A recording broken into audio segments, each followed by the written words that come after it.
She thought it would be just another segment, another chance to call out socialism, to throw a few barbs and move on. But what Meghan McCain didn't expect was silence. Not her own, but the silence of someone who had seen more than headlines. Because when she tried to corner Alexandria Ocasio-Cortez on live TV, mocking her ideals, belittling her vision, the young congresswoman didn't raise her voice. She didn't interrupt. She didn't flinch. She told a story, one story, of a father who died because he couldn't afford insulin, of children gasping for air in a neighborhood no one funds, of a waitress who served politicians by day and studied democracy by night. And for the first time, the talking point stopped, because the truth doesn't need to shout. It just needs to be heard. This story is a dramatization, but the emotions, the injustices, and the urgency, they are real. Every line may not be verbatim, but the line between comfort and conscience, that's the one AOC just crossed. And after you hear what happened next, you might realize silence isn't always weakness. Sometimes it's the sound of someone winning with nothing but the truth. The red on-air sign blinked to life. A camera panned across the sleek set of The View, catching polished smiles, coffee mugs, and glinting stage lights. It was a familiar rhythm, midday TV made to feel casual, chatty, just edgy enough to trend on Twitter. But today, something in the air vibrated just beneath the surface. Alexandria Ocasio-Cortez sat at the far left of the semicircular table. Her blazer was tailored, midnight blue, understated. Her hands folded gently in her lap belied the intensity in her eyes. She wasn't new to pressure. This was someone who had walked into Congress as a 29-year-old bartender and changed the conversation overnight, but today felt different. Next to her, Meghan McCain adjusted her earpiece with clipped precision. She laughed, too sharply, at a producer's joke no one else had heard. Her red lipstick was bold, perfect, her shoulders rigid under a crisp white blouse. If AOC was a storm gathering its silence, Meghan was a sword sheathed in pearls. "Okay, ladies," said the stage manager, clapping her clipboard. "We're living 5, 4, 3. The theme music faded, applause thundered from the audience, and just like that, the show began. Sunny Hostin leaned forward. "Welcome back to The View. Today we're joined by a very special guest, Congresswoman Alexandria Ocasio-Cortez." Applause again. AOC smiled, but her eyes didn't wander. She was scanning, measuring. Meghan leaned into her mic, smiling too. But it was a smile tight with calculation. "So, Congresswoman," Whoopi Goldberg began, "you've been making headlines again, talking about public college, Medicare for all, and the Green New Deal. Pretty ambitious for someone barely into her 30s. Laughter, not mocking, more amazed. AOC smiled politely. "Well, when you see what I've seen," she replied smoothly, "you realize ambition isn't a luxury, it's survival." That landed, the audience murmured. Even Joy Behar gave a nod. But Meghan? Meghan didn't flinch. She took a sip of water, set the glass down, and adjusted her notes without looking at anyone. She had something loaded. You could see it in the way her pen trembled ever so slightly against the paper. Her turn was coming, and whatever was written there, it wasn't a question, it was a trigger. As the host bounced from topic to topic, student loans, prescription prices, voter suppression, AOC answered with a calm precision, the kind that unsettles more than it soothes. Her voice wasn't raised, but it didn't need to be. She wasn't defending ideas. She was delivering truths. In the control booth, the director's voice crackled through the headset. "Camera 3, stay tight on AOC. She's locking in." Meghan's about to jump. The tension built slowly, imperceptibly, like a teacup set too close to the edge of a table. Everything looked stable, but anyone paying attention could feel the tilt. Then Meghan finally spoke. "So, Alexandria," she said, her tone saccharine, almost playful, "you and Senator Sanders keep pushing these, let's call them utopian ideas. Free this, free that, universal everything. You do realize to people like me, conservatives, it sounds like the end of the America we know." The room didn't go silent, not yet, but it held its breath. AOC didn't move. She didn't blink. but for the briefest moment, her eyes narrowed. Just enough. The storm had heard its name. There it was. Meghan McCain didn't lean in, didn't raise her voice. But her words sliced through the air like cold steel. You and Bernie want to usher in socialism. That's the apocalypse to people like me. A brief, reflexive laugh rippled through part of the audience. More discomfort than amusement. Then silence. The kind of silence that isn't quiet at all, just densely packed with breath-holding and glances darting across the room. Even the hosts shifted in their chairs. The camera froze on AOC. She didn't speak. Not yet, because in that suspended second, a surge of memory rushed through her, uninvited but welcome. She was 19 again, in a hoodie too thin for December, sitting on the floor of a Queen's emergency room, her father's hand clutched in hers, his lips dry, whispering that he'd be fine. He wasn't. The nurse said they didn't qualify for financial aid. They hadn't asked. The bills came anyway. She remembered the sticky rubber soles on diner floors, the double shifts, the way she memorized the faces of regulars just to feel a little more human. The man who tipped her with coins, the woman who cried over her coffee and left a note. Thank you for listening. She remembered the South Bronx, the kids she mentored in high school debate, and how many times they'd tell her, I'm gonna be dead before college, miss. And they believed it, because they'd seen it, because their lungs were already losing to the air they breathed. Back at the table, AOC finally exhaled. Calmly. She didn't blink at Meghan. Instead, she tilted her head, just slightly, and said, You know, Meghan, I hear that a lot. No hint of sarcasm, no sharpness in her tone, just stillness and clarity. But the truth is, she continued, for millions of Americans, especially the ones who don't get to sit at tables like this is already the apocalypse. A murmur stirred in the crowd. I'm not talking about theory. I'm talking about a single mom who skips insulin doses because rent comes first. I'm talking about a veteran who sleeps in his car outside a hospital he can't afford to walk into. I'm talking about a high schooler who buries his best friend before he's even graduated. Meghan shifted slightly but said nothing. AOC's voice didn't rise. It didn't need to. I don't wake up thinking about political labels, she said. I wake up thinking about how a country as rich and powerful as ours still leaves so many people behind, and then tells them it's their fault for not trying harder. She turned not just to Meghan, but to the audience. We've been trained to panic at the word socialism, but not at the idea that your medical bills could bankrupt your family. We treat free public college like an outrageous idea, but we're fine with $1.7 trillion in student debt dragging our future into a hole. Another pause. This one intentional, letting the words settle. A rare move for television, where airtime is gold, but this was gold of a different kind. I'm not here to scare anyone, AOC said finally. I'm here to ask, what are we so afraid of? That people might get to live with dignity? That no child has to go to bed sick because their family's poor? That maybe, just maybe, we could build a country that reflects our values instead of our fears? And with that, she sat back, her hands still, her face composed. The cameras lingered. Not on Meghan, not on Whoopi or Sunny, but on AOC. Because for the first time, the word socialism didn't feel like a threat. It felt like a question. And suddenly, America wasn't sure of its answer. When your father dies because he can't afford insulin, that's apocalypse. The words didn't come out loud. They came out true. And that truth didn't need to be shouted. It just needed to land. And it did, like a pin dropped in a cathedral. You could hear the silence shifting. AOC didn't turn toward Meghan. She didn't need to. Her voice moved past her. It moved into the air, toward the studio lights, the crew at the edge of the set, the families watching from living rooms across the country. It moved toward every person who had ever stared at a medical bill and had to choose between healing and hunger. My father worked his whole life. He wasn't perfect. He didn't make a lot of money, but he was a good man. And when he got sick, we didn't ask for a handout. We asked for time, just enough time to treat his illness without drowning in debt. She paused, her gaze steady now.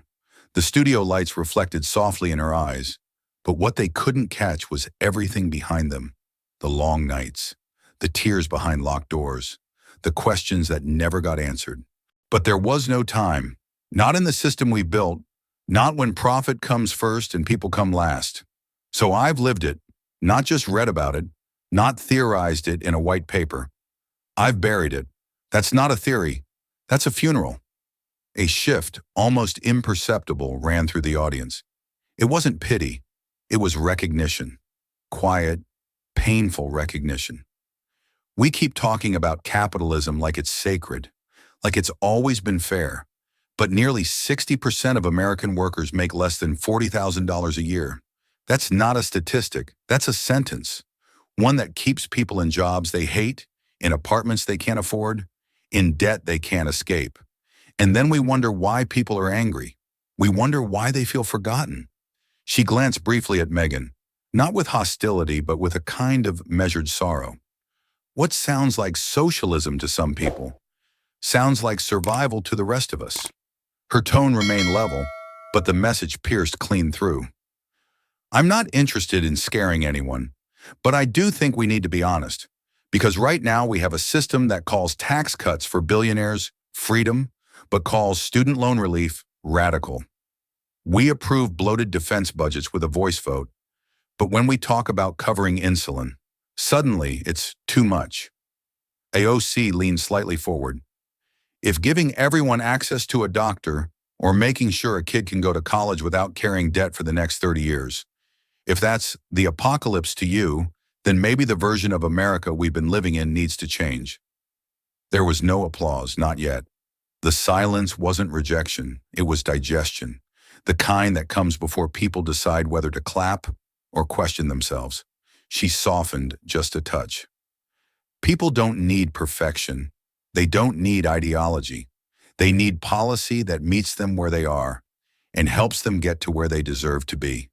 And for the first time since she began speaking, AOC smiled.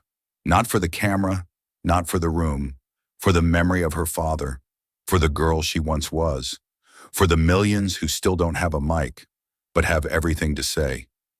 The story had begun, and this time, it wasn't going to be interrupted. There's a certain discomfort that settles in when the room starts slipping away from you. Meghan McCain felt it, not all at once, but gradually. She had launched her challenge with confidence, expecting nods and applause. Instead, she was met with silence. A silence that didn't favor her. A silence that had leaned ever so slightly toward Alexandria Ocasio-Cortez. And that made her uneasy.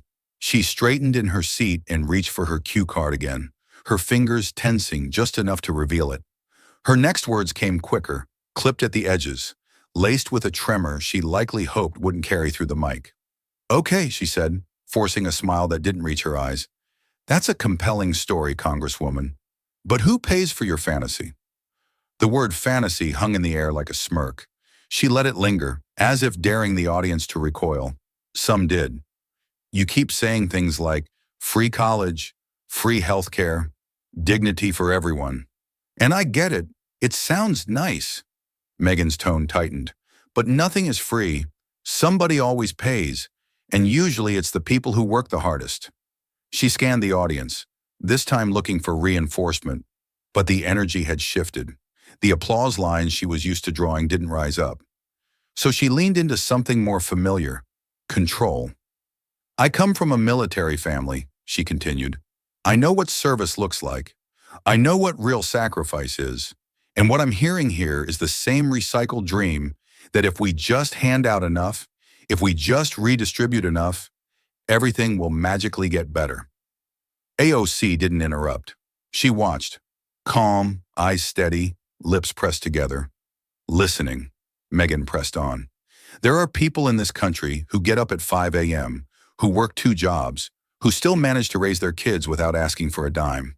And you're telling them that their hard work means less, that the system is broken, that everything they've sacrificed for is a lie?" Her voice cracked slightly. Whether from emotion or pressure, it wasn't clear. She shook her head. "Look, I get it. You're passionate. But this idea that government can come in and solve everything, this myth of fairness, it's dangerous. It's misleading. And it's going to leave the country worse off, not better." She leaned back, crossing her arms as if shielding herself. We don't need more free handouts. We need responsibility. We need people to take charge of their own lives. A few claps scattered across the room, fewer than she expected. What Meghan didn't realize, at least not yet, was that her framing was built on a foundation that no longer held weight for the people listening. The old idea that asking for help equals weakness, that fairness is a myth, that hard work alone will save you. It had eroded, quietly, slowly. Beneath the weight of student debt, medical bankruptcy, evictions, and paychecks that ran out by the 20th of the month. She was defending a house where the walls had already cracked, and the people outside weren't asking to burn it down. They were just asking to come in from the cold. AOC still hadn't spoken. She didn't need to, not yet. Meghan had just drawn the battle lines herself. Because when you dismiss someone's life as a fantasy, you better be ready for what reality sounds like when it finally speaks. AOC adjusted the mic in front of her, but didn't move otherwise. She had listened to Meghan's full rebuttal without once interrupting, a choice that wasn't about deference but timing. And now, with the air dense from phrases like fantasy, free handouts, and myth of fairness, she let the pause stretch a second longer, not to provoke, but to focus. Then she spoke, clear even, and startlingly calm. You asked who pays, Meghan, she began. Let's talk about that. Her tone wasn't defensive. It was clinical, deliberate, the kind of tone someone uses when laying out the scene of a system already in slow collapse. Let's start with the Wall Street transaction tax, a tiny fee, fractions of a penny, on high-frequency trades. That alone would generate tens of billions of dollars every year, not from workers, not from small businesses, from the firms that gamble on the economy daily and walk away richer regardless of who loses, a few audience members murmured. AOC didn't pause. Then there's our defense budget. This year alone, we added over $80 billion to it in 1 year. No debates about how to pay for it. No hearings full of panic. That increase alone is more than enough to fund universal pre-K or free public college for a generation. Now she looked up, eyes cutting through the fog. And let's not forget the $1.9 trillion corporate tax cut under President Trump. Remember that? We were told it would trickle down, create jobs, raise wages. But what did companies actually do? Stock buybacks, executive bonuses. Profits soared while wages stagnated. And now we're told there's no money left. She gestured slightly, not with flourish, but with purpose. We live in a country where the average family pays over $10,000 a year in premiums, deductibles, co-pays, and out-of-pocket medical expenses. And for what? For plans they can't use, networks that deny care, and pharmacies that price insulin like it's gold dust. Her voice hardened, not louder, just firmer. We act like universal health care is a luxury, but we're already paying for a broken system. We're just paying more, for worse outcomes. Americans aren't asking for handouts. They're asking for efficiency, for justice, for something better than what we've normalized as freedom. She turned toward Meghan now, not confrontational but grounded. You say the system rewards hard work, but 60% of Americans working full-time are still living paycheck to paycheck. They've done everything right, played by the rules, and they're drowning. If this is what the free market delivers, maybe it's not so free, and it's definitely not fair. Meghan blinked but said nothing. We need to stop pretending fairness is a fantasy, AOC continued. What's fantastical is believing billion-dollar corporations should pay zero taxes while nurses ration insulin. What's delusional is calling tax cuts for jet owners growth and calling tuition-free college entitlement. She leaned back just slightly, as if making room for the audience to process, not her words but their implications. The system you're defending doesn't exist. It's not working for most people. And when we name that truth, we don't destroy America. We give it a chance to live up to the promise it keeps making and keeps breaking. The room didn't clap, not yet, but the silence now wasn't confusion or discomfort. It was alignment. And Meghan, for all her practiced poise, looked just a bit smaller in her chair, because for all her talk of hard truths, It turned out AOC had the receipts, and the room knew it. The change wasn't loud. It didn't come with a dramatic gasp or thunderous applause. It came quietly, first in the shifting posture of the audience, the way people leaned forward ever so slightly, their faces softening into thought rather than reaction. You could see it in their eyes. Recognition, a slow dawning, as if something that had always felt wrong was finally being named aloud. Meghan sat straighter than before, but the tightness in her jaw betrayed her. Her fingers twitched near her pen. Her smile, when it came, was thinner now, more protective than poised. And around her, the energy in the studio had turned. It was no longer neutral ground, it was listening ground. A few seats back, a middle-aged man in a windbreaker nodded slowly, eyes locked on AOC. Next to him, a woman clasped her purse tightly, then released it. In the second row, someone whispered, "She's right," and didn't even bother to lower their voice. A ripple, barely audible, passed through the crowd. Not chaos, not even chatter, just presence. People were paying attention, not to be entertained, but to understand. And AOC? She wasn't basking in it. She wasn't preening. She simply kept going, building point upon point, not like someone trying to win a debate, but like someone telling the truth she could no longer afford to keep inside. "We keep pretending this is about numbers, but it's not," she said, her voice still calm, unwavering. "It's about priorities. It's about what we value." She gestured gently with one hand, as if drawing a circle in the air. "We say we can't afford healthcare, but we spend more on it, out of pocket, than almost any other developed country, and we get worse results. We say free college is too much, but we watched $1 trillion bailout go to Wall Street with no strings attached. We say helping people is irresponsible, but we build fighter jets faster than we fund food stamps." Her gaze swept the room, not aggressively, but with purpose. And when people ask, where will the money come from? They never ask that when it's bombs, or subsidies for oil companies, or corporate loopholes that let billionaires pay less than school teachers. Meghan shifted again. She opened her mouth slightly but didn't speak. It wasn't her turn anymore.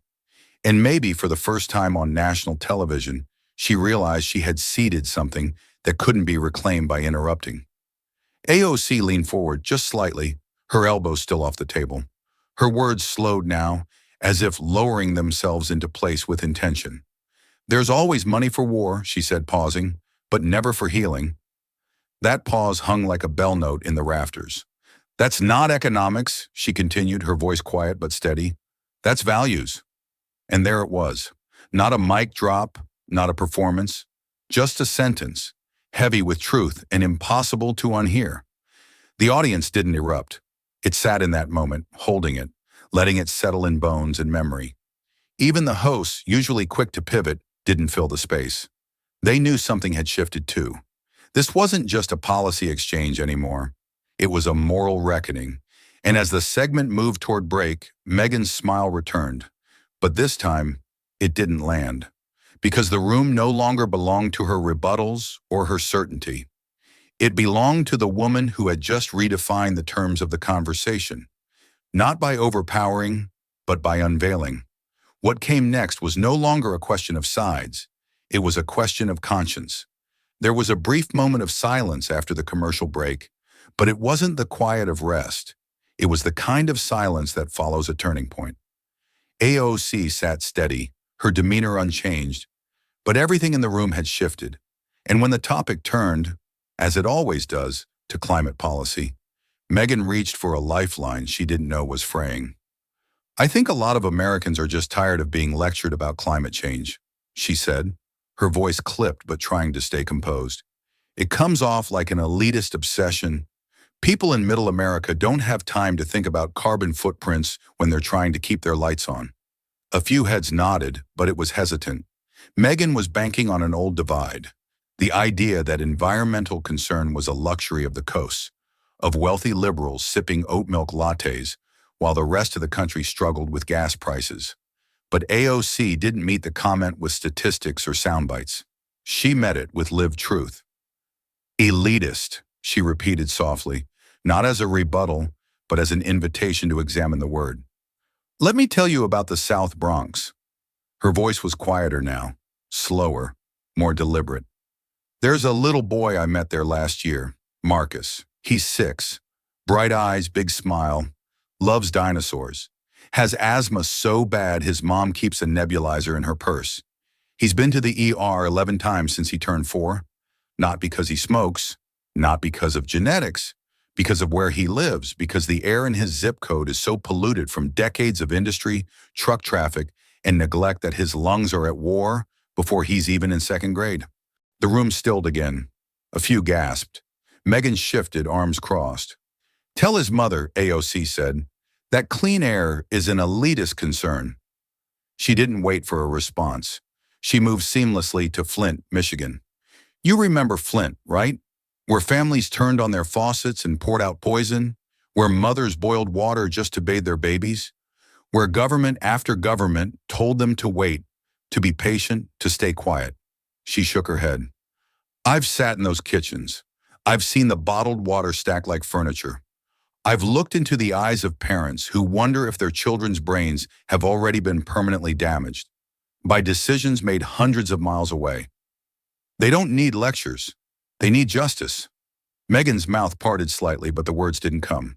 And let's talk about Iowa, Nebraska, the Midwest, farms underwater, topsoil eroded, fields that fed towns for generations, now buried in floodwater because the rivers no longer know their banks. The images were sharp now, clear. Kids coughing in dark apartments. Mothers testing brown water in chipped plastic cups. A tractor half submerged, like it had been swallowed in slow motion. This isn't a coastal issue. It's not urban versus rural. It's not liberal versus conservative. It's systemic neglect. It's what happens when profits are prioritized over people for too long, and the bill finally comes due. She paused, not for applause, but to let the air return. So no, she said gently. I don't think it's elitist to want clean air. I don't think it's radical to expect water that won't poison your child. And I don't think it's out of touch to say our farmers deserve a future that isn't underwater. The audience didn't cheer. Not yet, because something deeper was taking hold. Something more important than clapping. They were seeing it now. Climate injustice doesn't wear a suit or a label. It wears a zip code, and the ones paying for it have been voiceless long enough. AOC didn't raise her voice. She didn't need to. The air in the room had already turned heavy with the weight of what she had said, and yet she knew that statistics alone wouldn't carry the truth where it needed to go. Numbers were easy to debate. Lives were not. I met a woman last year in Queens, she began, her voice low, almost conversational. She worked 3 jobs. Not because she wanted to, because her landlord raised the rent and her youngest needed braces. She cleaned houses in the morning, answered phones in the afternoon, and waited tables until close. Her back was going out. Her smile was tight. And when I asked her what she needed most, she didn't say help. She said time. Time to sit with her daughter and read. Time to rest. Time to breathe. She paused just long enough for the silence to ache. She told me she hadn't seen a doctor in 2 years. No insurance, no time to miss work. And when I asked about emergencies, she said, I pray I don't have one. AOC's eyes stayed steady, but something behind them flickered, a memory pressing itself forward. And then there was the teacher, she continued, up in the Bronx, stage 2 breast cancer, refused chemo. Not because she didn't want to live, but because she couldn't afford to take the unpaid medical leave.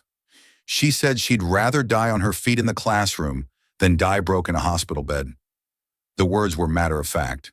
That made them harder to bear. She was 42. Meghan shifted again, but the tension in the room no longer revolved around her. It revolved around the people no one saw. And AOC knew them all too well, not just from policy briefings or district visits, but from experience. I remember running late to 2 jobs, she said, the corners of her mouth lifting, not in humor, but in recognition. Changing my shirt in a bathroom stall because I couldn't afford to be 5 minutes late and lose a shift. Crying in my car over a Con Ed bill. Figuring out if I could skip another month on student loans without defaulting. Hoping my tips would stretch just enough to buy groceries and get home. Her voice didn't shake, but her words did. These are the people I carry with me. every time I step onto a debate stage, every time I walk into a hearing, every time I'm told to be more polite, or more realistic, or more patient. She turned to the audience now, slowly. You know what I've learned from them? Survival isn't noble. It's exhausting. And when the world gets hotter, and the water gets dirtier, and the storms get stronger, they're the first ones hit. Not because they're weak, but because they're unprotected, forgotten. She let that sink in. Her voice was calm, but her gaze was fierce. So no, climate change isn't elite. It isn't theoretical. It's not some future problem for someone else to solve. It's emergency, it's eviction, it's asthma, it's cancer, it's entire communities watching the sky and wondering if they'll survive the next rain.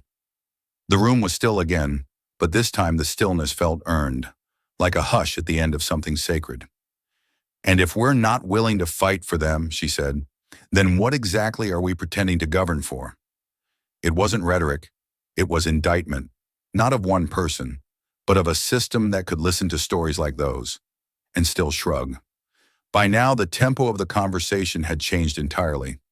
Meghan McCain, once firmly in command of her talking points, now sat more cautiously, hands lightly clasped on the table, as if trying to keep her next move from slipping through them. The room wasn't hers anymore, and she knew it. She cleared her throat, straightening slightly, reaching not for her strongest argument, but for a more familiar one that had always played well on air. Look, she began, careful to soften her tone. I think we can all agree that we want a cleaner planet. That's not the issue. The problem is the Green New Deal. It's just too ambitious, too big, too fast. We can't afford to tear everything down just to rebuild some idealized version of the world that may not even work. There it was again, the pivot, pulling the conversation away from suffering and toward skepticism. It was a move that had worked in the past. Redirect the spotlight from injustice to logistics, from need to doubt. Frame moral urgency as political recklessness. But this time, it didn't land the same way. AOC didn't flinch. In fact, she smiled, not smugly, but with something closer to incredulity, as if the idea that ambition itself was the enemy struck her as more revealing than offensive. So was the moon landing, she said simply. The words hit softly, but they echoed. A few people in the audience chuckled, not dismissively, but with that low, impressed sound people make when someone says something both obvious and unarguable. Meghan's eyes narrowed just slightly, her lips pressing into a tight line. AOC continued, leaning forward just a little now, not to dominate, but to signal that she was not finished. When John F. Kennedy said we'd go to the moon, we didn't have the rocket, we didn't have the blueprint, but we had the will. And that made all the difference. What we're facing now, a planet on fire, water we can't drink, air we can't breathe, that deserves the same urgency. She glanced at Meghan. The Green New Deal isn't about tearing things down. It's about building a future that doesn't leave people behind. It's about transition, not destruction. We're not banning cows, Meghan. We're building solar farms and modern transit and giving people jobs that don't poison their lungs. Meghan tried to interject, but AOC didn't rush. She kept her voice steady, her words clean and clear. This isn't idealism, it's survival strategy. If your house is on fire, you don't argue about whether the ladder's too expensive. You climb. That got nods from the crowd. Real ones this time. Heads tilted forward, brows furrowed in agreement. The emotional energy had tipped, and it wasn't coming back. Meghan let out a faint exhale, shifting in her seat, attempting to smile again but landing somewhere between polite and pressed. She reached for her water, but the tension in her hand betrayed her. The pivot hadn't worked, and she wasn't sure where to go next. AOC saw it, not with cruelty, but with clarity. She softened her tone just slightly, letting the moment land. If you think clean air is a luxury, she said, then you've never had to fight for your child's next breath. That was it. No retort came. No quick response. Just a still room, a sharp truth, and the growing realization that what had started as a political debate had become something else entirely. A reckoning, a reframing, and maybe, just maybe a beginning.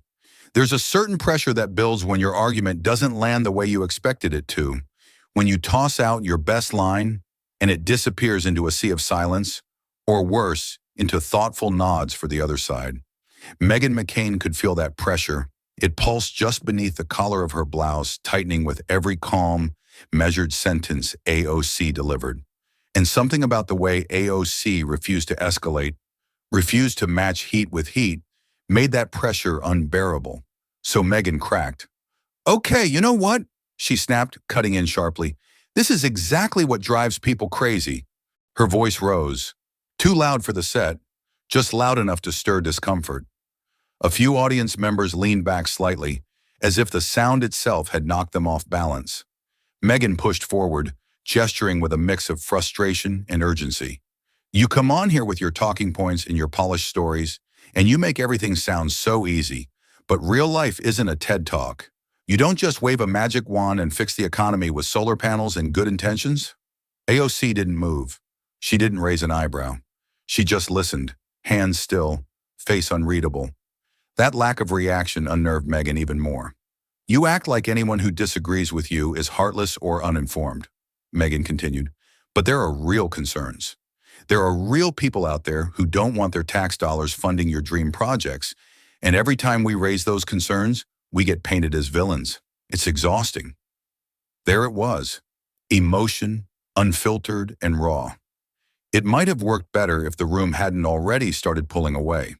If AOC hadn't already planted roots of quiet truth that were now growing deeper with each outburst from across the table.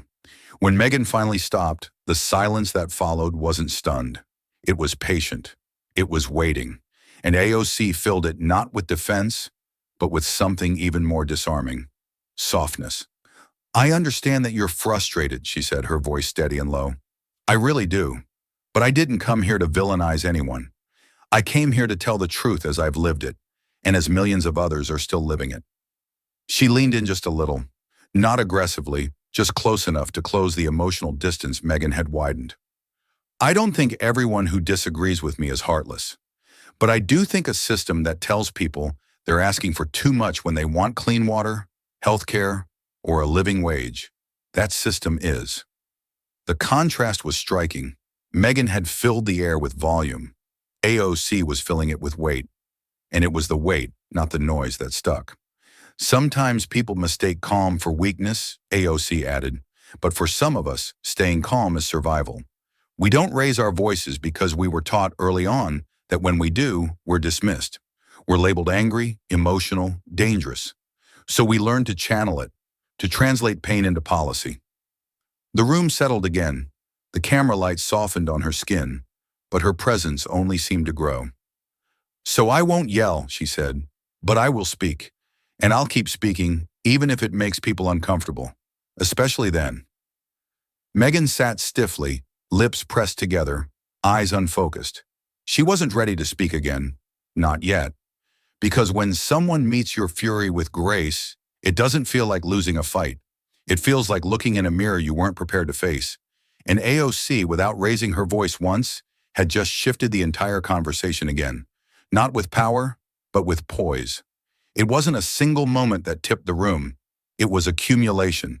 The kind of gradual shift that moves like a tide. First a murmur, then a wave. AOC had said her piece calmly, deliberately, with more gravity than grandeur. And somehow that silence carried more force than any of Meghan's jabs. The audience felt it. You could see it in the posture of those in the front row, now leaning slightly toward AOC, eyes softer, more focused. A woman near the center clutched her purse with both hands, then gently nodded. And then, from the far side of the audience, a single clap broke the quiet. Then another, and suddenly it wasn't just clapping. It was a short wave of applause building slowly but clearly, not forced, not automatic, but earned. AOC didn't flinch. She didn't smile like she'd won something. She just waited. She had learned long ago that when you say something true, the world will catch up, eventually. Off camera, producers glanced at each other. In the control room, someone muttered, "Twitter's going to blow up." And it did. As the cameras held on AOC's composed expression, Hashtags began appearing like wildflowers.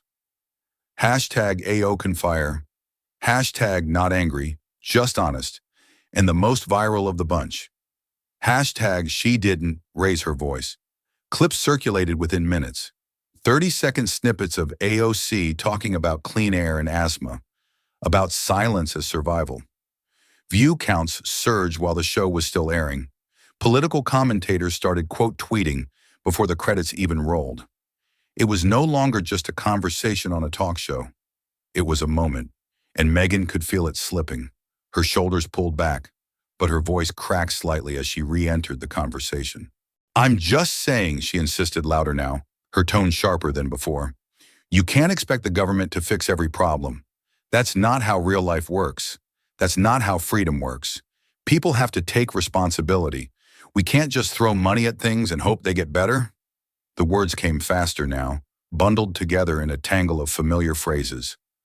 Government overreach, personal accountability, hard work. The crowd didn't boo, but they didn't lean in either. The energy had shifted and Meghan hadn't adjusted. She was reaching into an old playbook, but the audience had turned the page.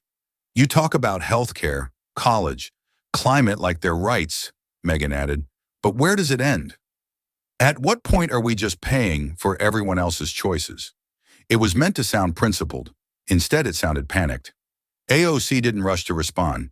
She didn't even lift her mic right away. Instead, she looked across the table at Meghan, and for a brief moment, there was something almost gentle in her expression. Not sympathy exactly, but understanding. She had been in debates like this before. She knew what it felt like to run out of ground beneath your feet, so she let the silence work one more time. When she finally spoke, it wasn't to refute Meghan's last words directly. It was to return to the people who'd been pushed out of the conversation in the first place. "There are people who are taking responsibility every single day," she said, "and still drowning. Because no amount of personal grit can fix poisoned water, or unaffordable medicine, or a paycheck that doesn't last through the week. This isn't about dependency, it's about dignity." There were no gasps this time, just another round of soft, earnest applause, because the crowd wasn't reacting anymore. They were responding. Meghan looked down at her notes, flipping through them like they might offer a way out. But the crowd had already made their choice. And it wasn't about volume, it was about vision. There's a kind of quiet that isn't awkward or accidental. It's sacred. After the applause died down, the room stayed hushed. Not because they were waiting to be entertained, but because something had shifted. You could feel it in the way eyes lingered on AOC's face, as if waiting for what she would say next, not as audience members, but as citizens holding their breath for permission to hope. She looked down for a moment, reaching into her blazer pocket. Her movements were unhurried, her expression unreadable. Then she unfolded a piece of paper, not glossy, not typed, just a small sheet of lined notebook paper, worn at the edges and folded into quarters. The handwriting was rounded, with letters too big for the lines. A child's hand. "I want to read you something," AOC said quietly. "It's from a boy named Daniel. He's 8. He lives in my district, in the Bronx. He gave me this letter when I visited his school." She held it up carefully, like it was something fragile, sacred. "He wrote," she began, her voice even steady. "Dear Miss Alexandria, my mom says you help people with big problems. My problem is asthma. I take medicine a lot and I can't run in gym class because I get tired. Why won't it go away?" The silence in the studio was different now, deeper. She lowered the paper slightly, but her eyes didn't lift. "I haven't written him back yet," she said, her voice tightening just enough for the shift to be heard. "Because I don't know how to tell him the truth. I don't know how to say, it's because people who will never meet you decided your air didn't matter, that your lungs were worth less than their profits." Now she looked up, the letter still in hand. "I don't know how to tell an 8-year-old that his pain is the result of decisions made in boardrooms, that oil and gas executives bought silence, our silence, and traded his breath for a balance sheet." The audience didn't move. A woman in the front row wiped a tear from her cheek, not dramatically, but gently, like she didn't want to miss a word. "This isn't theoretical," AOC said, softer now. "This is Daniel's life. This is his childhood. And he's one of thousands. Kids who miss school because their bodies are battling air they didn't choose to breathe. Kids who grow up thinking it's normal to sleep with a rescue inhaler on the nightstand. She placed the letter gently on the table in front of her. And every time we delay action, every time we debate whether clean energy is realistic, every time we tell ourselves that progress is too expensive, we are telling Daniel to wait, to suffer, to shrink his world so that someone else can grow their bottom line. Her voice didn't rise. It didn't need to. I won't do that, she said plainly. I won't tell him his future is negotiable. I won't tell him to hold his breath while we argue. She looked around the studio, not with anger, not with pleading, but with the steady gaze of someone who had long since made peace with discomfort if it meant telling the truth. If this fight makes me unpopular, so be it. If it makes me a target, fine. But if I walk away from it, I'm walking away from Daniel, and I refuse. She didn't ask for applause. She didn't expect it. But what came next wasn't noise. It was silence charged with meaning. It was stillness that vibrated with something larger than disagreement or policy. It was a room remembering what politics is supposed to be about. AOC sat back slightly after reading Daniel's letter, but the stillness in the room held. Not because she had finished making her point, but because something deeper had landed. The audience wasn't just hearing policy anymore. They were seeing the people behind it. And once you see, you can't unsee. She let the silence linger for just a beat longer, then picked up, this time with a sharper edge in her tone, not louder but clearer. You know what I find remarkable, she said, eyes scanning the table but resting on no one in particular. The fact that I can come on national television and talk about making sure an 8-year-old can breathe, and the first question I'm asked is, but how are you going to pay for it? She let that settle before continuing. Yet somehow no one asks that question when we approve another $850 billion for the Pentagon. No one blinks when we give defense contractors blank checks for weapons we hope we never use. But mention healthcare, and suddenly everyone becomes a budget hawk. A murmur rippled through the crowd. It wasn't disapproval, it was recognition, familiar hypocrisy, spoken plainly. We've created this bizarre double standard, AOC went on, her voice steady but growing firmer. When the spending benefits the wealthy, the powerful, or the already secure, we call it investment. But when it benefits working people, we call it socialism, reckless, dangerous, unrealistic. She turned slightly toward Meghan without singling her out. Universal health care? Can't afford it. Free public college? Too expensive. But tax breaks for oil companies?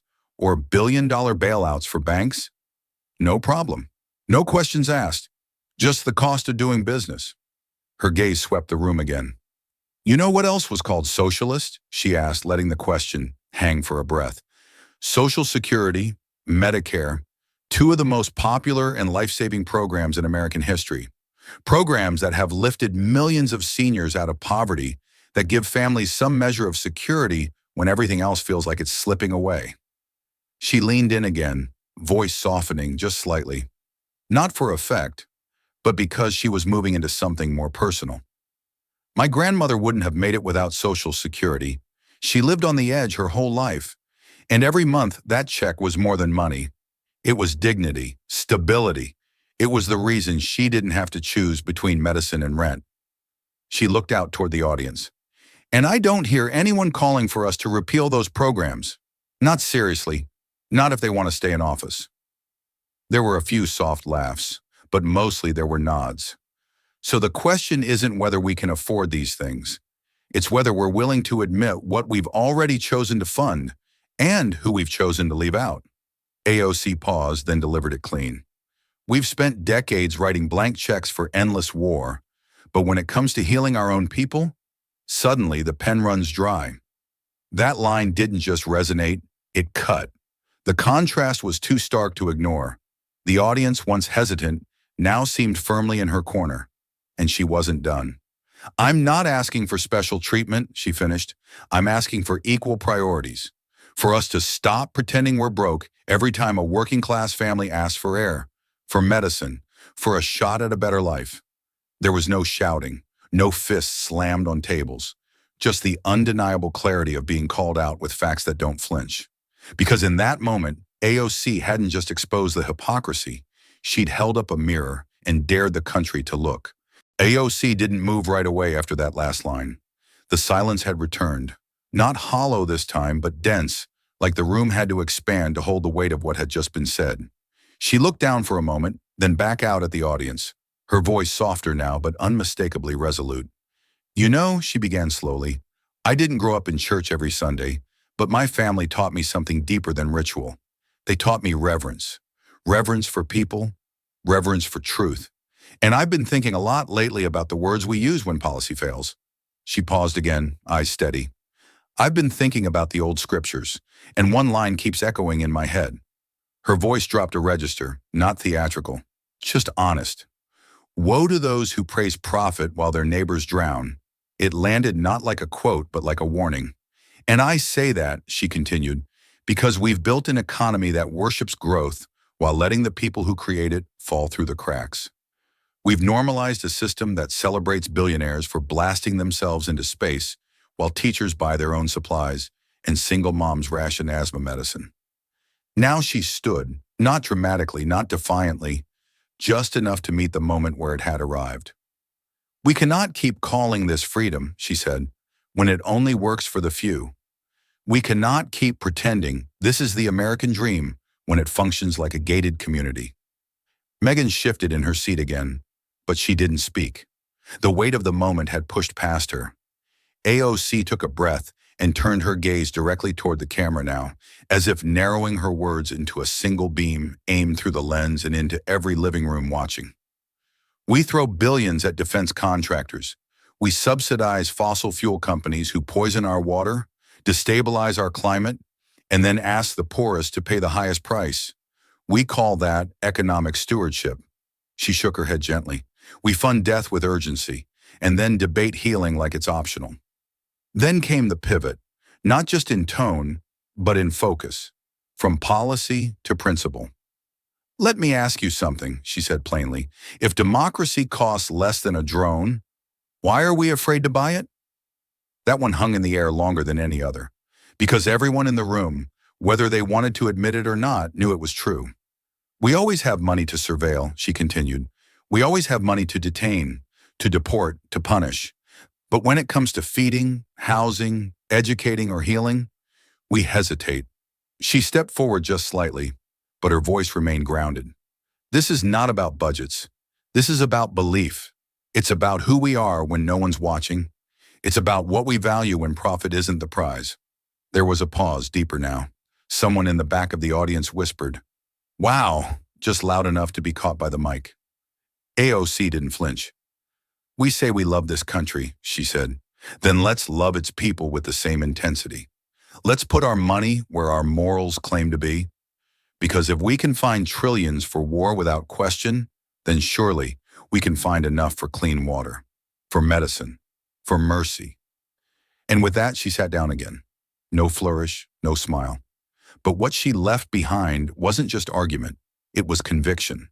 And in the silence that followed, it was clear. She hadn't appealed to the audience's politics. She had appealed to their soul. For the first time since the show began, Meghan McCain didn't have a card to reach for, a line to toss back, or a smirk to armor herself with. She sat stiffly, her fingers interlaced too tightly on the table, her expression frozen somewhere between restraint and confusion. The studio lights still gleamed overhead, the audience still watched, the cameras still rolled, but the air had changed. It was no longer a debate stage. It had become a reckoning. Her shoulders rose slightly with each breath, and though she blinked steadily, her gaze didn't meet AOC's. She looked past her, as if hoping to catch a signal, any signal, that this moment might pass without needing her to respond. But AOC didn't let it pass. She didn't gloat, didn't press for effect. She simply turned her chair slightly enough to face Meghan, not confrontationally but directly, with the kind of gaze that doesn't demand attention, but quietly commands it. Her voice when it came was even softer than before. "This isn't personal," she said gently. "It's structural." Meghan didn't react, not with her face at least. But a flicker passed through her eyes, and that was enough to know she heard it. AOC continued, It's easy to think these conversations are about individual beliefs, about what one person says or doesn't say. But what I'm talking about isn't who you are. It's what you're a part of. There was no malice in her tone, only clarity. We all inherit systems, she said. Some of us benefit from them. Some of us are crushed by them. But once we become aware, once we have the mic, the platform, the power, we have to choose. Now her gaze sharpened just slightly, because silence from those with the mic is complicity. That line didn't rise in pitch. It didn't land with the thunder of a courtroom. It arrived quietly like a stone gently placed on the table. But it weighed just the same. The audience didn't move. Meghan didn't either. She stared at her hands for a long second, then shifted slightly in her seat. Her eyes flickered toward AOC, just for a moment, then back down again. She swallowed hard, jaw tightening, but no words came. She had nothing. Not because she didn't disagree, not because she had conceded, but because the frame had shifted, and she knew it. This wasn't a war of opinions anymore. It was a question of courage. And in this moment, silence wasn't neutrality, it was exposure. AOC didn't press. She didn't twist the knife. She simply let it be. The moment spoke for itself. She turned back toward the audience. I don't expect everyone to agree with me, she said, but I do expect us to stop pretending that silence is safe, that staying neutral in the face of injustice is somehow respectable. Because neutrality has a side, and it's not with the people struggling to breathe. There was a murmur, low, reverent, not quite applause, but a collective breath. The kind people take when something inside them has shifted and they're not quite sure how to name it yet. Meghan glanced toward the stage floor. Her voice caught somewhere between pride and doubt, and chose not to speak. The camera didn't zoom in. It didn't need to. The silence was louder than anything she could have said. By sunrise the next morning, it wasn't just political junkies or policy wonks who were talking. It was veterans in wheelchairs typing with arthritic hands. It was teachers sipping gas station coffee before school. It was college students with 3 jobs and community college debt. It was a waitress in Kansas who heard the clip during a lull between tables and wiped away a tear with the back of her hand before heading back to refill iced teas.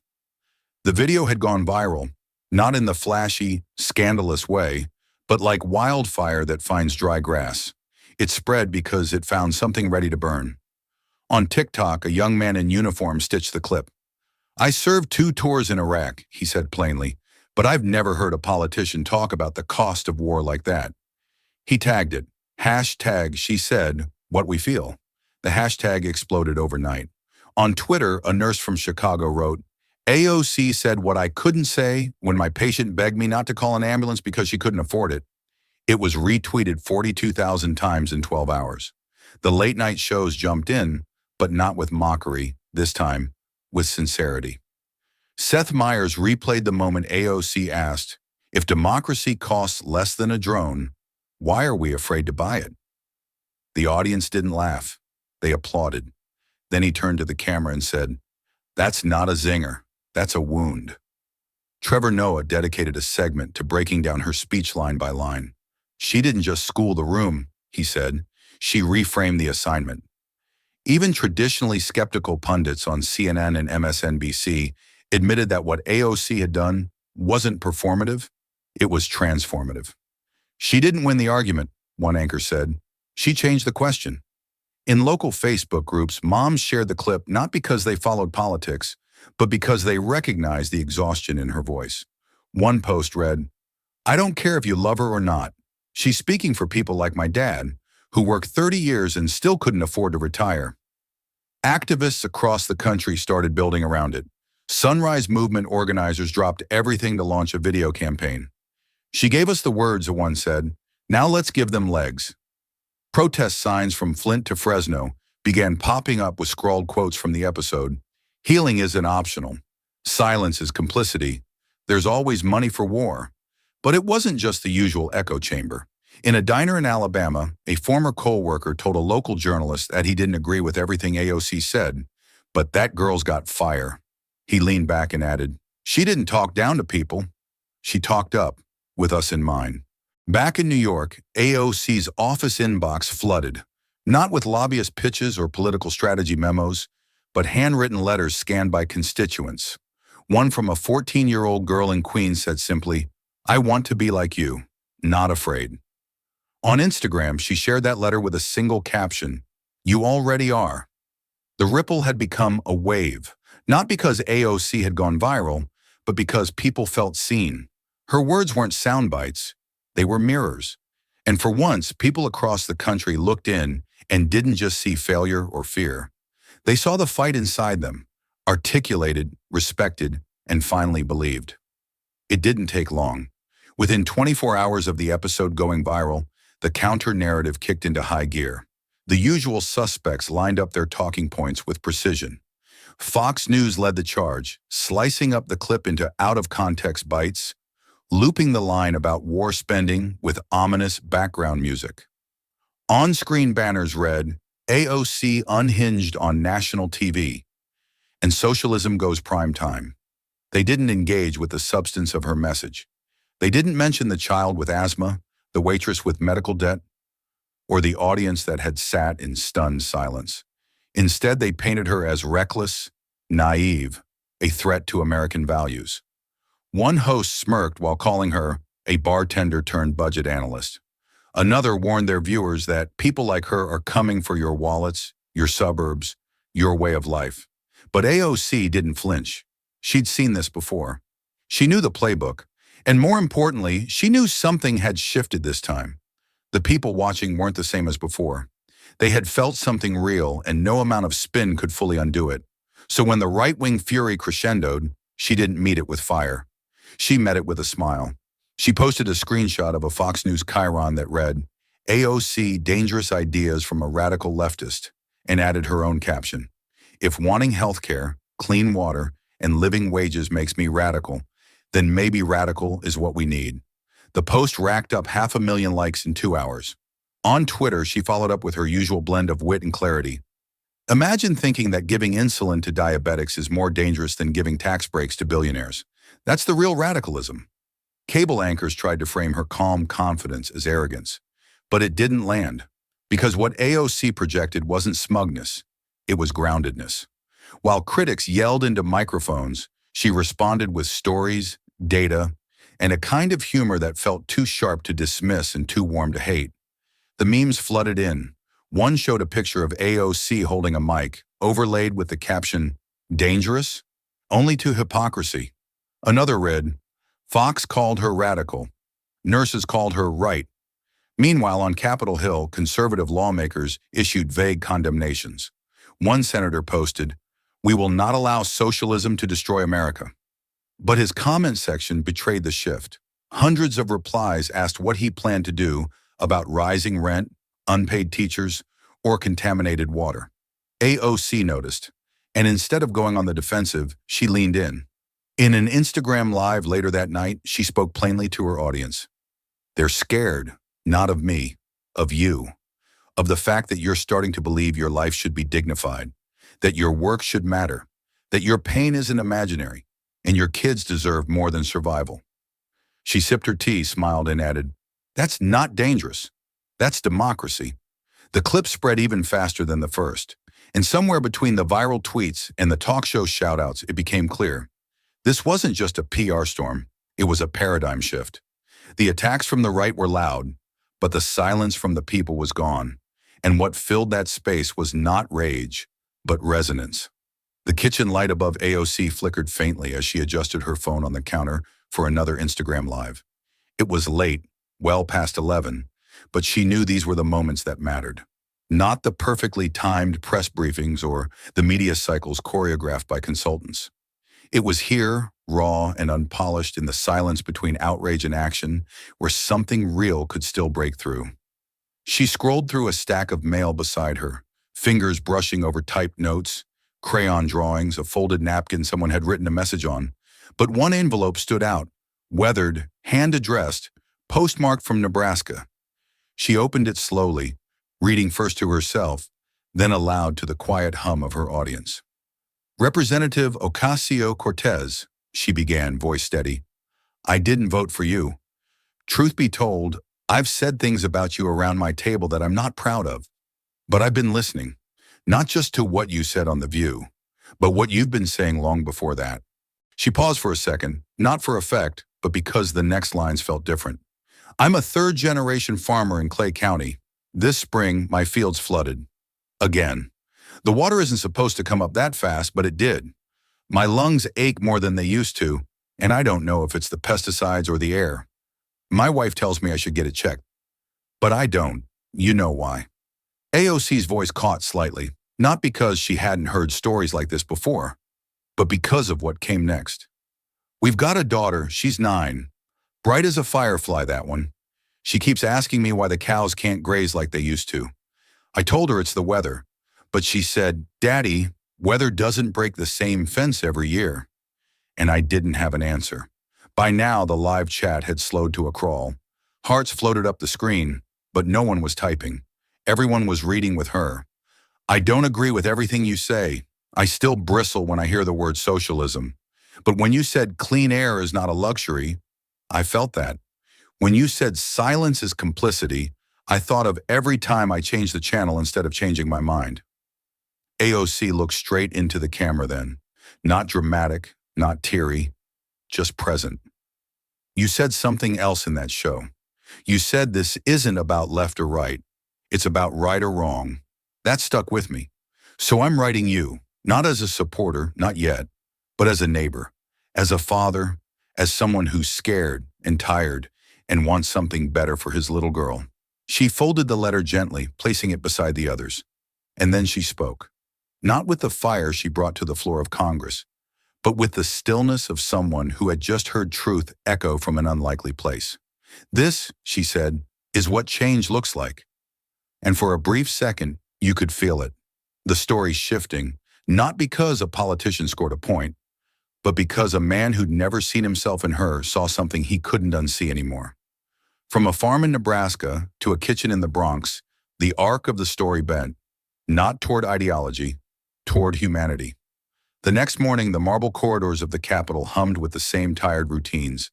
Staffers clutching folders, lobbyists whispering in corners, reporters half walking, half running between chambers. But something about the air felt heavier, not oppressive, but charged, like the moments before a summer storm.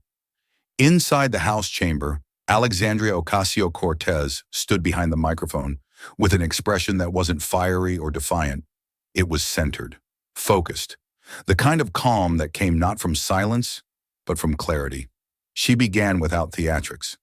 "Mr. Speaker, members of this chamber and Americans watching across the country, especially those who never thought they'd hear their story echoed from this floor, today I rise not with a new idea, but with a better one." A low murmur rippled through the benches.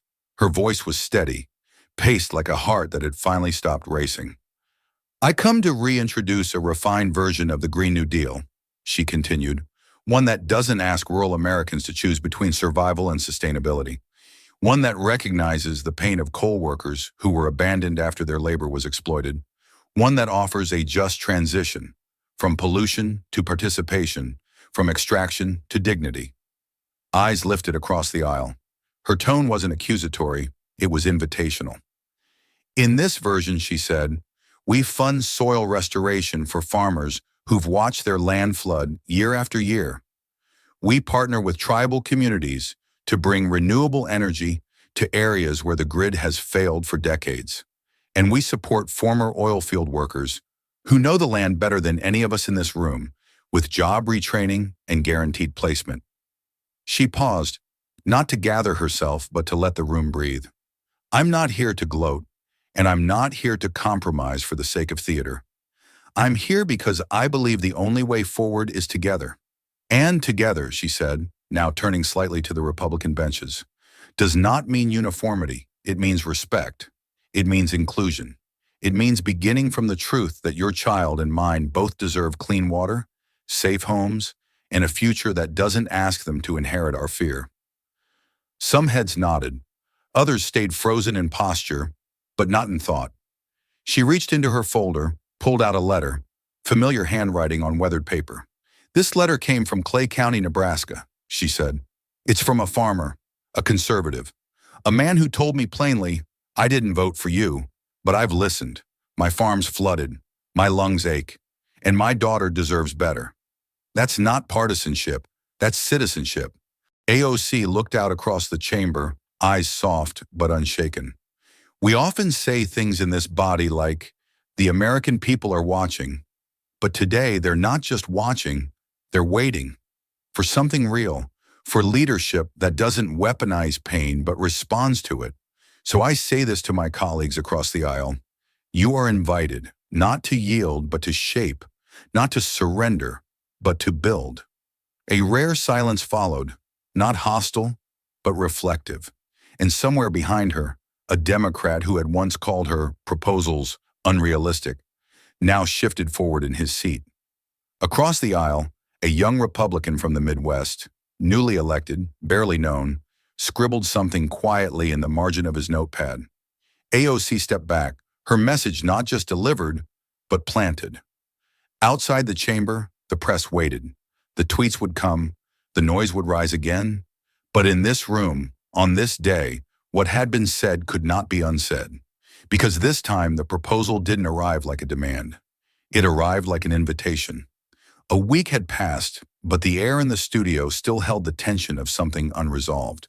The lights were just as bright, the laughter just as scripted. But Meghan McCain's demeanor was different.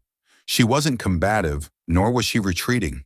She looked tired, not in the sense of exhaustion, but of someone who had wrestled privately with something she couldn't fully articulate. It was mid-segment, just after a conversation about political polarization, when one of the co-hosts gently turned to Meghan and asked, "You've been quiet about last week. Want to say anything about that moment with AOC?" Meghan hesitated, not out of fear, but because she knew whatever she said next would stick. "I'm not going to pretend I agree with her," she began, straightening slightly in her seat. "I still think a lot of her policies are unrealistic. I still believe in limited government. I still believe in personal responsibility." She paused, brushing a strand of hair behind her ear, then glanced down for a moment before lifting her eyes again. "But I'll say this. She made me feel something." The audience hushed. "She didn't shout me down. She didn't mock me. She just told the truth in a way I hadn't heard before. And not facts, feelings. Her story, the people she carries, it stuck with me." There was a flicker in her voice. Not softness, but something deeper. "I don't know if that means I'll ever vote like her, but maybe that's not the point. Maybe the point is just feeling again, listening, even when it's uncomfortable." The camera zoomed out slowly. No applause cue was needed. No debate followed. For once, the view offered its audience something rarer than conflict. A moment of stillness, a moment of reflection, a crack in the wall. The automatic doors of the studio slid open with a hiss, and Alexandria Ocasio-Cortez stepped into the gray light of late afternoon. The chaos inside, the cameras, the whispers, the hot mics, faded behind her. What remained was the weight of everything unsaid, and the strange, hopeful silence of a moment that had grown larger than broadcast. She took a breath. The air tasted ordinary, which made the next moment even more extraordinary. From a small group gathered near the barricade, a voice called out. Not a chant, not a cheer, a question. "Congresswoman?" A young woman, maybe 20, stepped forward, her hair in braids. A button on her hoodie read, "Food is a right." Can I run for office like you?" she asked, voice trembling with equal parts fear and audacity. AOC didn't hesitate. She looked the young woman directly in the eyes, her own filled with something deep and knowing. Not approval, not permission, but kinship. She smiled. "Don't just run," AOC said gently. "Change everything." The girl's eyes welled with something that wasn't quite tears. Not yet. Just recognition. And as AOC turned to walk toward her car, she wasn't alone anymore. The camera doesn't follow her into the distance. Instead, it shifts to a farm in Nebraska where solar panels now glint in the morning sun, to a Bronx rooftop where kids press seedlings into the earth with tiny fingers, to nurses on a city street marching in scrubs with signs that read, "Care is a human right." Then the final voiceover, not booming, but steady. The mic was handed to her, but the message was for us all. And with that, the screen fades, not to black, but to possibility. This story reminds us that power doesn't always come from shouting the loudest. It can come from telling the truth with clarity, humility, and purpose. AOC didn't win the moment by dominating it. She won by grounding it in lived experience, in moral courage, in stories too often left unheard. Meghan didn't need to be defeated. She needed to be challenged and maybe, just maybe, understood. In a time when politics feels like noise, this story offered something rare. Quiet conviction that moved people. Not left or right, but forward. And maybe that's the real takeaway. When was the last time you listened to someone you disagreed with, not to reply, but to understand? If this story touched you, don't let it stop here. Like, share, and subscribe to Alexandria Rising Stories, where every voice matters and every story echoes far beyond the screen. This story is a fictionalized and dramatized narrative created for educational, inspirational, and storytelling purposes. While it may be inspired by real public events, people, or societal issues, it includes imagined dialogue, reconstructed scenes, and character interpretations meant to highlight broader themes of justice, dignity, and resilience. Any resemblance to actual events or individuals beyond public knowledge is purely coincidental. We do not intend to defame, mislead, or harm, but to invite reflection and meaningful conversation. Thank you for watching Alexandria Rising Stories.